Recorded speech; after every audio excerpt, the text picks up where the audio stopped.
Welcome back to Heart of a Soldier, where we share the untold stories of America's bravest men and women. Today's story will challenge everything you think you know about identity, survival, and the bonds that define us as soldiers. This is the story of a man who lost everything in an explosion, including himself. Stay with us for wrong identity. Staff Sergeant Michael Torres never saw it coming. The IED was buried deep beneath Route Phoenix, a dusty stretch of road outside Kandahar that had claimed too many American lives. It was supposed to be a routine patrol, escort the supply convoy, sweep for threats, return to base. Nothing routine about war, though. The blast threw Michael 30 feet from the Humvee. The medic later told him he was unconscious for 6 days, his face a canvas of shrapnel and burns. When he finally opened his eyes in the field hospital in Germany, the first thing he heard was a voice calling him by the wrong name. David Mitchell. "Can you hear me, soldier?" Michael tried to speak, but his throat was raw from the breathing tube. He tried to shake his head, but the bandages held him still. The nurse smiled and squeezed his hand. "Don't try to talk yet, David. You're safe now. You're going home." But Michael Torres wasn't going anywhere.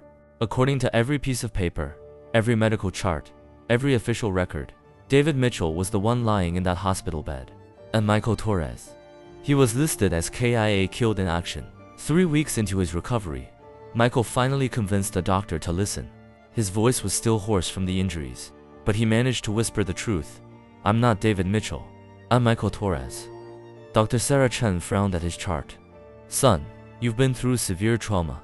Confusion and memory issues are common with traumatic brain injuries. Look at my tattoos," Michael insisted, raising his bandaged right arm. "The dragon on my forearm. It has my daughter's birth date. Isabella, born March 15th, 2019. Dr. Chen unwrapped the bandage carefully. Where Michael's intricate dragon tattoo once wrapped around his forearm, there was now only scarred, grafted skin.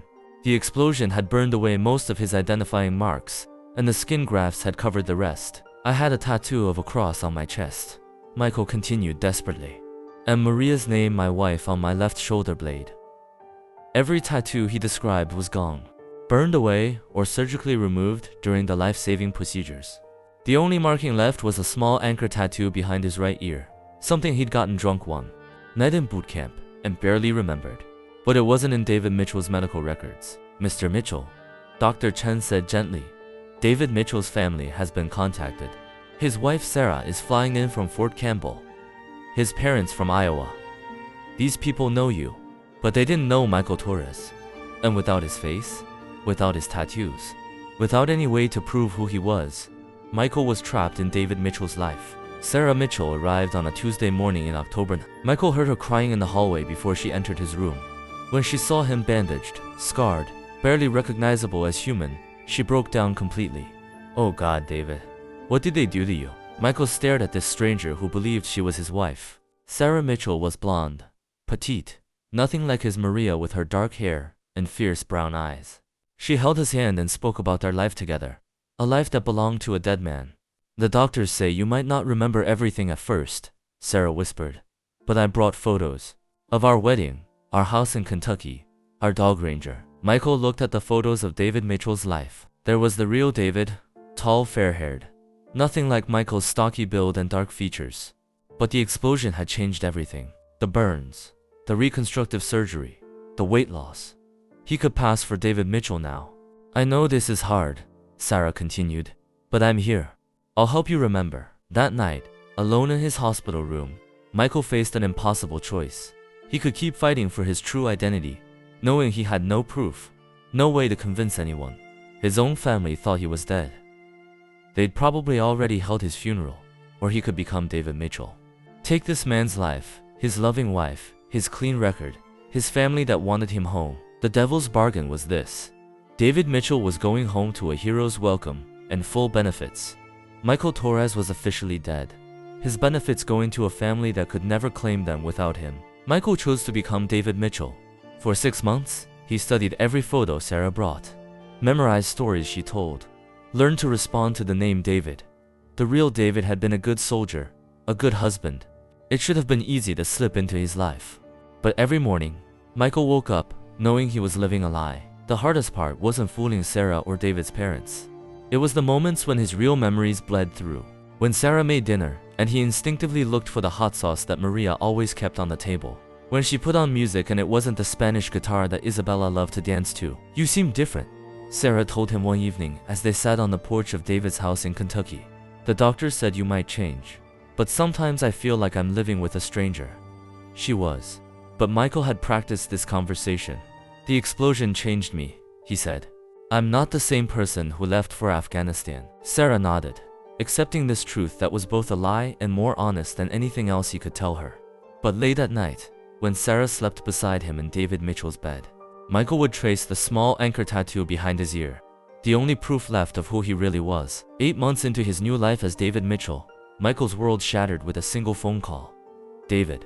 The voice on the phone was unfamiliar. Nervous. This is going to sound crazy, but I think you might be my husband. Michael's blood went cold. Who is this? Maria Torres. Maria Torres. My husband Michael was supposed to be killed in the same explosion you survived. But I've been looking at the reports, the timeline, everything. The dog tags were switched, weren't they? Michael's hand shook as he held the phone. In the background, he could hear a little girl asking, "Is that Daddy?" And his heart broke all over again. I know it's you, Maria whispered. I know you're alive. Ma'am, I think you have the wrong number, Michael managed to say. The anchor tattoo, Maria said quickly, before he could hang up. Behind your right ear. You got it the night before you deployed to Iraq the first time. You were drunk and stupid, and you said it would remind you to stay grounded. Michael touched the small tattoo behind his ear. The one marking that had survived everything. You told me you regretted it. Maria continued, crying now. But I told you it was perfect because it was hidden. Just like how you hide your feelings. Michael closed his eyes. Only Maria would know that. Only his wife would remember that conversation. I can't, he whispered. Isabella starts kindergarten next month, Maria said. She still draws pictures of you. She still waits for you to come home. The line went quiet, except for the sound of both of them breathing. If you come back, Maria finally said, we'll figure out the rest. Together, Michael stared at the phone long after Maria hung up. Upstairs, Sarah was getting ready for bed, humming the same song she hummed every night. Some country tune that David apparently loved. In a few minutes, she'd come downstairs and kiss him goodnight and tell him she loved him. But downstairs in David Mitchell's kitchen, Michael Torres was remembering what love actually felt like. He thought about Isabella, who would be 5 now. Did she still have that gap between her front teeth? Did she still insist on wearing her princess dress to grocery stores? Maria said she was starting kindergarten. He was missing everything, but he was also thinking about Sarah, who had nursed a stranger back to health, who loved David Mitchell enough to believe he could come back from war as a different person entirely. What would happen to her when she learned the truth? That her real husband was dead, that she'd been caring for an imposter. Michael pulled out his phone and scrolled to Maria's number. His thumb hovered over the call button. Outside, it started to rain. The sound on David Mitchell's roof was different from the rain on his own house back in Texas. Everything about this life was different, but maybe different wasn't always wrong. Maybe sometimes different was just surviving.